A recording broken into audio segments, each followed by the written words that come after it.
Can I speak to Tim Cook? Okay. Yeah, Tim. I tried my best to sell the solo loop, but man, it's so hard to get people to buy that as a separate accessory. I mean, you guys are asking $50 for a band. The braided solo loop is $100.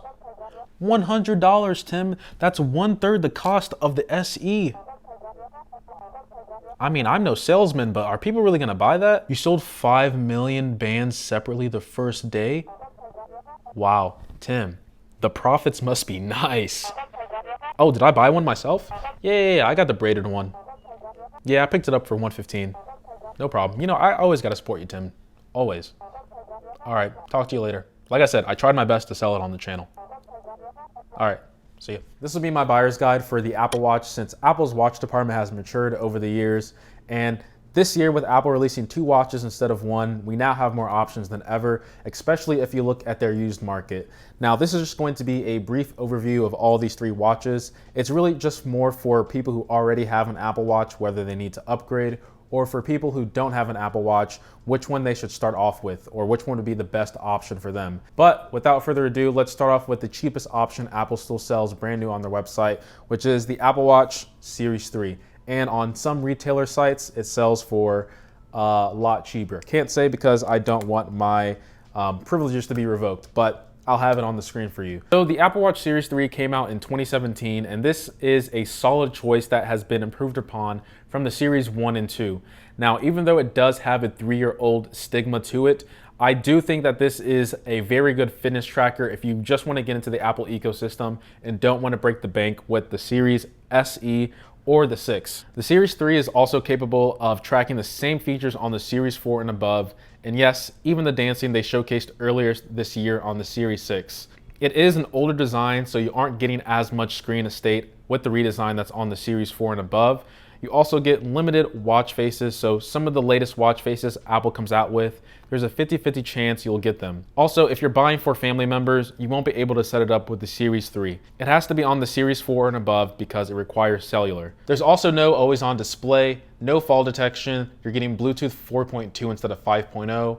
And biggest of all, I would say, is that there's no cellular option with the Series 3, but it still does have built-in GPS, which is nice. Also, the battery life compared to the Series 4 and above is the worst out of the bunch. The speaker is also less quiet, but I would say that the speaker is adequate for most people and their use case. But if you don't care about all the new greatest features, like I said, if you're just looking to get a fitness tracker that's compatible with the Apple ecosystem, the Series 3 is a pretty good and solid choice. But now I want to move over to the most expensive option, which is the Apple Watch Series 6. I know I'm going out of order, but it makes more sense if I talk about the 6 and then go to the SE. So for one, this is the Solo Loop, and I'll get into this later. It's amazing. So there's not much change to the Series 6 over the 5 and 4 in terms of the overall design, although there is new sensors, I should say there are new sensors on the back that is able to detect the blood oxygen measurement. But I would say most people are going to notice the new colors that they have. So this is the dark blue, but they also have product red, but product red it's beautiful, but I don't think I can pull that one off. But the Series 6 is replacing the Apple Watch 5, and it has the new S6 chip with the U1 ultra-wideband chip as well. Like I said before, it does have the blood oxygen measurement and still has the support for ECG. There's an always-on altimeter, and the always-on display is 2.5 times brighter outdoors. Something that Apple grazed over as well with the Apple Watch Series 6 is that it does have Wi-Fi 5 instead of Wi-Fi 4. Now, I don't think this is going to be that big of a deal breaker or purchase decision for most people, but it is nice to see that Apple is improving the connectivity inside the Apple Watch Series 6. There's also fast charging as well, so you're able to get 0 to 80 within 1 hour, and it is pretty, come on, why can't I snap? It's pretty quick with the Apple Watch Series 6. I would say from the SE point of view, it's only about like a 45 minute difference. Most of the time it's 30-minute difference. So if you want really fast blistering charging, go with the Apple Watch Series 6 at $399. And if you want to get Hermes, I don't even know the price of that, but I'm pretty sure it's 4 figures. So don't have that on the table for a reason. So now I want to talk about the Apple Watch SE, which is the watch that came out right beside the Apple Watch Series 6 this year, which I assume is the value watch that Apple is putting out this year, because it is replacing the Apple Watch Series 4, but it is being powered by the Apple Watch Series 5 chip. But now let's go over what this watch doesn't have that the Apple Watch 6 does have. So there's no ECG or blood oxygen detection on this watch because it is using the older sensors on the back. You're also not able to get the always on display, but you are able to get it for altimeter purposes. You're also getting the slower processor, and you're not getting the U1 chip, although I do think that the S5 chip inside here is plenty enough for most people.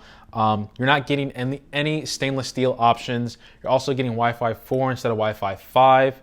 And last but not least, there's no Hermes collection on the SE. Now, if you don't care about any of those things, and I would say mainly just the advanced health features such as ECG and the blood oxygen measurement, and the argument can be made that the U1 chip is going to be something that a lot of people should have moving forward, although I kind of feel like it's something that Apple hasn't really shown the true capabilities of it yet. It's kind of like buying full self-driving on a Tesla, but you can't really use it. The SE, I think in terms of the value, is a really good option for, I think, a vast majority of people, especially if you're just now getting into the Apple Watch game. Next, I want to talk about something that affects all these watches on this table. So first, I want to talk about sizing.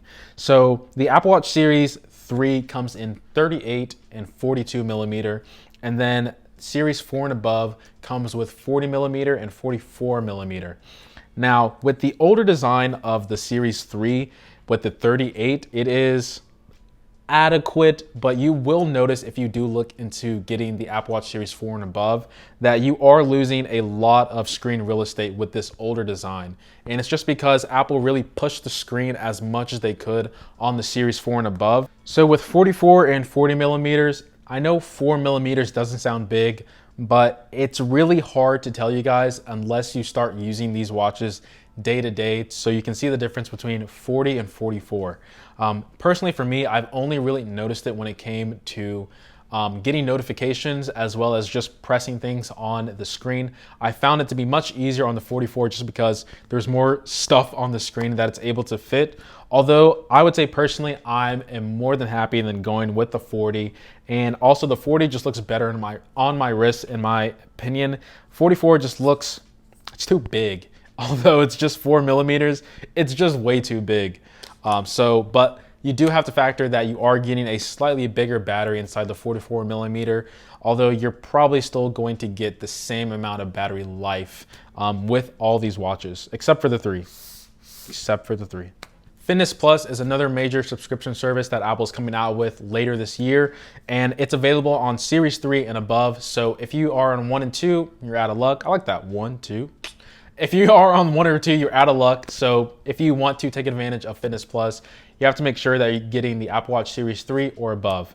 Next up, I want to talk about Solo Loop, and trust me, on my live stream when I was watching the event, I thought Solo Loop was a gimmick, but trust me, Solo Loop is, I feel like Apple really underplayed Solo Loop, and I know I'm thinking a lot about this band, but trust me, it's not a gimmick. I do think that the Solo Loop band is worth it.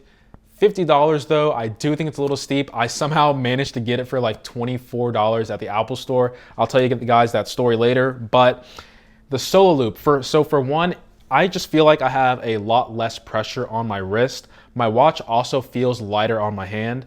Taking it on and off is much easier. I just slide it on. That wasn't really sliding, but there's no hassle of dealing with having to clip it on, slide it through the loop and stuff like that. Like I said, it just feels overall lighter, better, it's just more comfortable overall than using the traditional, I guess, latching mechanism that's on the other sports bands. It also comes in braided, but that one's $100. I don't think that one's worth it, but my story of how I got this for $25. So I actually ordered the Apple Watch Series 6 from Apple, and I drove to the Apple Store to get it. And to my surprise, it was already opened, but what the sales representative told me was that they were trying to put in the Solo Loop inside the box already, but they just gave it to me separately and they billed me half off. So that was really nice. That's how I got it for $25, but for $50, it might be a little harder to recommend. So next up is OS support, and I do think that the Series 3 has 1 year, maybe even 2 years left in it. And then the SE is going to be the staple value Apple Watch that Apple is going to have moving forward. And then the iPhone support, you have to have at least an iPhone 6s or above to activate these watches. So with all that being said, that's pretty much the brief overview of all these watches. But now I want to talk about the buying options, and what I want to start off with are current Apple Watch owners. So if you already own an Apple Watch Series 5 or 4, I wouldn't even bat an eye at the SE or 6. I don't think it's worth the upgrade, especially at the price point of what you paid for your watch in order to get a new one. I would say that don't even worry about it. Now, if you already own an Apple Watch Series 3, it's pretty much a 50-50 option for you. If I currently owned an Apple Watch Series 3 myself, I would wait another year. Then I would just buy the 6 at a lower price unless the Apple Watch Series 7 is something revolutionary. But I do think people can get away with owning the Apple Watch Series 3 for another year or two. But like I said, if you want to upgrade from the Apple Watch Series 3 and get into, I guess, the new design that Apple has moving forward, go ahead with the SE or even the 6. And then if you are on the Apple Watch 1 or 2, unfortunately, you no longer have OS support. So might be looking at a time to upgrade. But if you're completely happy with the watch that you have now, then don't even worry about upgrading at all. Just be happy with what you got. Now, if you are a non-Apple Watch owner looking to get an Apple Watch for the first time, this is where I guess the sea is your oyster, your oyster is the sea. I don't know the saying, but you basically just have more options that you can choose from because you can elect to get brand new or used. So if you want to get brand new, I do think it's going to be pretty hard to beat the Apple Watch Series SE at the starting price point at $279 and $309. But I do think that if you can get an Apple Watch Series 5 for maybe like $30 to $50 extra, that it's better to go with that because the internals of this is essentially the Apple Watch Series 5. But the Apple Watch Series 5, like I said, you're getting that always on display as well as the ECG and health tracking features that the Apple Watch SE does not have. So with the Apple Watch Series 4 used, you can get away with it, but I do think that your money might be better spent getting the Apple Watch SE. But if you're okay with getting the Apple Watch Series 4, I still think it's a great device. Go ahead and pick it up. Buying used for the Apple Watch Series 3 though, I do think it's a little bit different because this device is 3 years old. And, you know, with used, I do think that the battery the battery will be considerably worse than buying brand new for the Apple Watch Series 3. So I would caution in going with the Apple Watch Series 3 used. Although if you do decide to pick it up, it's like $80 to replace the battery. So I would just say buy brand new if you just do decide to pick up the Apple Watch Series 3. Hopefully I get a 5, but if the used market fails for me, I'll end up just getting the Apple Watch Series SE because, like I said, overall in terms of value, I think this watch is what most people are going to get for the first time. I do think that the 3 is a good option, but I just feel more comfortable with the SE in terms of the support that it's going to get moving forward along with the 5. So I have a follow-up video depending on what I get in the future. If you guys did enjoy this video, please make sure to like and share it with your friends. Subscribe if you want to see more tech content. And as always, guys, much love.